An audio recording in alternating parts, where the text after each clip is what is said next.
So, just not really a book review, but I've become a little bit interested in the writings of the French philosopher Jacques Ellul, which is to say that I saw a documentary about his kind of landmark text, Technological Society. I think it was written about 1966, and it's what I saw in that documentary is very compelling in terms of his thoughts about the technological age and its implications for human beings. His sort of central thesis about how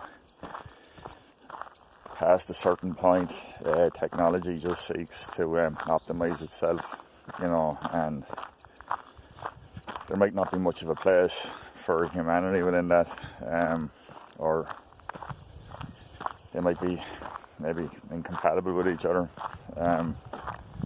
So anyway, it set me to thinking about when I read Ilium and Olympos by Dan Simmons, because one of the central themes in those two books, which are fantastic science fiction books, it has to be said, was the effect that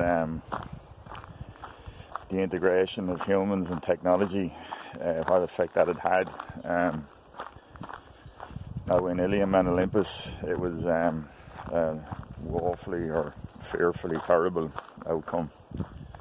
First of all, what at the moment will be called transhumanism, which is the kind of catch-all expression for how it's currently envisaged that humans will integrate with things like the Internet of Things and stuff like that. It's become a very integrated thing in Dan Simmons' Ilium universe. Humans have been nanotech enhanced and become what are called post-humans. They're, by human standards, they're almost omnipotent, and that has a large bearing on the story, because a cadre of them actually set themselves up as the pantheon of Greek gods and are reenacting the Trojan Wars for entertainment. Now, obviously, this is very, very convoluted and highly fanciful, speculative science fiction. But the other main element is that there's a remnant of non-post-humans, just folks that had the same type of nanotech engineering to enhance their bodies and their capabilities. But the fact of the matter is that they've just become these decadent, purposeless creatures that live for a defined span of time and only to gratify their appetites, basically. They have no idea why they're there, they have no idea of their history, they're post-literate, but one or two of them have an inkling that terrible things did indeed happen in the past, and there appears to be far more to human experience than this very limited life to live. And the arc of that story over Ilium and Olympos is absolutely wonderful stuff altogether. It's gut-wrenching and exciting and very, very thought-provoking.